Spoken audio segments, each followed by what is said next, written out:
नहीं, कोई ज़रूरत नहीं रुकने की। किसने कहा आप रुकना पड़ेगा? आप रुकते हैं खुदा पे, आप नहीं रुकते। आप कहते हैं वो हमेशा से, जब उस वक्त से जब वक्त नहीं था। आप कहाँ रुकते हैं कि अब हुआ था वो?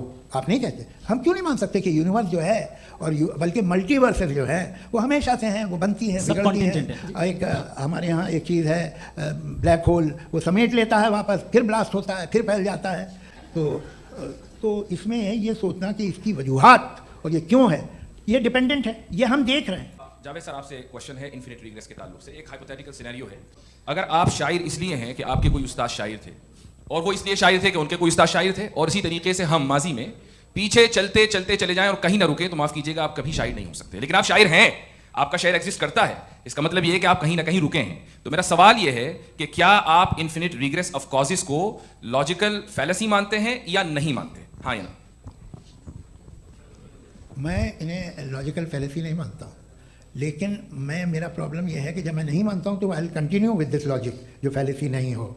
आप एक जगह रुक जाते हैं जाके, आप कहते हैं ये गेंद कैसे बनी, ये जजीरा कैसे बना, ये समंदर कैसे बना, ये ज़मीन कैसे बनी, और अचानक गॉड पे जाके आपको ब्रेक लग जाता है। एक बार आप सवाल नहीं करते कि भाई इनको बनाने वाला तो इनसे भी कॉम्प्लिकेटेड होगा, वो कैसे बना, उसके बारे में आपने इत्मीनान कर लिया, वो हमेशा से है। तो अगर आप उसे हमेशा से मानते हैं तो फिर ये मान लीजिए कि कायनात हमेशा से है, क्या तकलीफ? चलें, आपने कहा यूनिवर्स के बारे में इटर्नल क्यों नहीं बोल देते? ये चूंकि लॉजिकली पॉसिबल ही नहीं है कि यूनिवर्स इटर्नल हो। यूनिवर्स एक कॉन्टिंजेंट चीज है जो टाइम एंड स्पेस के पाबंद है, टाइम एंड स्पेस से बाउंड है। जो टाइम एंड स्पेस से बाउंड होगा वो कॉन्टिंजेंट होगा, जो कॉन्टिंजेंट होगा वो उसकी बिगिनिंग हुई होगी, जिसकी बिगिनिंग हुई होगी वो इटर्नल। ये तो कॉमन सी बात है।